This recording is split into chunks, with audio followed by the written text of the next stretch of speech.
بسم اللہ الرحمن الرحیم الحمد للہ وکفی وسلام علی عبادہ الذین اصطفی۔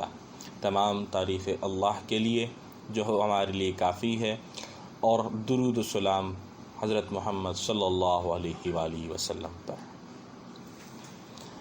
آج کی اس ویڈیو میں ہم نماز کے بارے میں پڑھیں گے کہ نماز کیا ہے، نماز کی اہمیت کیا ہے، اور نماز کا ہماری زندگیوں میں کیا کردار ہے۔ ہم نماز کے ذریعے سے کیا کیا اللہ کی نعمتیں حاصل کر سکتے ہیں۔ نماز ایمان کے بعد اسلام کا اہم ترین رکن ہے۔ قرآن کریم اور احادیث میں نماز کی اہمیت و فضیلت کو خاص طور پہ ذکر کیا گیا ہے۔ اس کی اہمیت کا اندازہ اس بات سے لگایا جا سکتا ہے کہ قرآن میں تقریباً 700 مقامات پر نماز کا ذکر ہے، 700 ٹائمز، جن میں نماز کو قائم کرنے پر انعامات اور نماز کو ضائع کرنے پر سخت وعیدیں نازل ہوئی ہیں۔ کیا آپ جانتے ہیں نماز کے معنی کیا ہیں؟ نماز یعنی صلاۃ کے لغوی معنی دعا کے ہیں، اور شریعت کی اصطلاح میں مخصوص اوقات میں مخصوص طریقے کی عبادت نماز کہلاتی ہے۔ کلمہ طیبہ کو پڑھنے اور ماننے کے ساتھ ہی نماز کی ادائیگی ہر مسلمان پر لازم ہو جاتی ہے۔ نماز ہی وہ عمل ہے جس کے بارے میں قیامت کے دن سب سے پہلا سوال ہوگا۔ نماز ہی برائی سے رکنے کا سبب ہے۔ اس کی اہمیت کا اندازہ اس بات سے لگایا جا سکتا ہے کہ نبی کریم صلی اللہ علیہ وسلم کی آخری وصیت بھی الصلاۃ یعنی نماز کا دھیان رکھنا تھی۔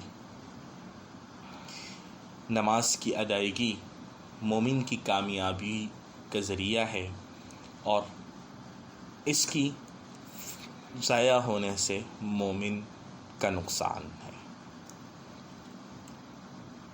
نماز کو شوق سے اور خشوع سے ادا کرنے والوں کے لیے قرآن و حدیث میں بہت سی بشارتیں دی گئی۔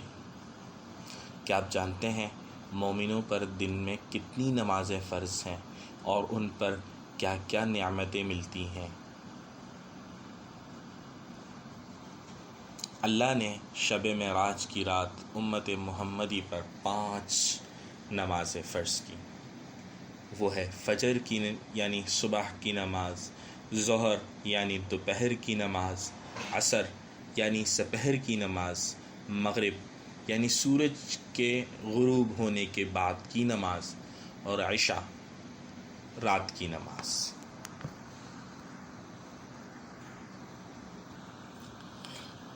نماز افضل ترین عمل اور عبادت ہے۔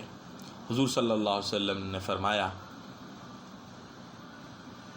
کہ نماز کو وقت پر ادا کرنا افضل ترین عمل ہے۔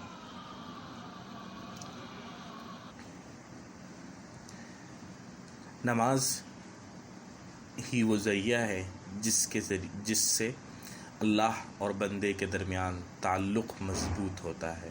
حضور صلی اللہ علیہ وسلم نے فرمایا، تم میں سے جب بھی نماز کی حالت میں ہوتا ہے تو وہ اس وقت اپنے رب سے مناجات یعنی بات چیت کر رہا ہوتا ہے۔ نماز ہی برائی سے بچنے کا ذریعہ ہے۔ قرآن میں ارشاد باری تعالیٰ ہے، ان الصلاۃ تنہی عن الفحشاء والمنکر، اور نماز قائم کرو، یقیناً نماز فحش اور برے کاموں سے روکتی ہے۔ آج کل اس مشکلات کے دور میں ہر کوئی یہ چاہتا ہے کہ کوئی اس کا مددگار اور سہارا ہو، اور اگر ایسے وقت میں ایسا سہارا اور ایسا مددگار میسر آ جائے جو تمام چیزوں کے لیے کافی ہو تو کیا ہی غنیمت ہے۔ اللہ کا ارشاد ہے وَاسْتَعِینُوا بِالصَّبْرِ وَالصَّلَاةِ، یعنی مدد لو صبر اور نماز کے ذریعے سے، یعنی نماز کے ذریعے سے ہم اللہ کی مدد لے سکتے ہیں۔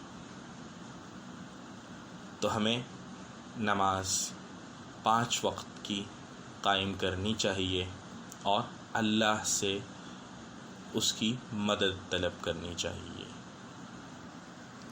آج کی اس ویڈیو کے بارے میں ہمیں کمنٹس کے ذریعے سے اپنی رائے سے ضرور آگاہ کریں۔ السلام علیکم۔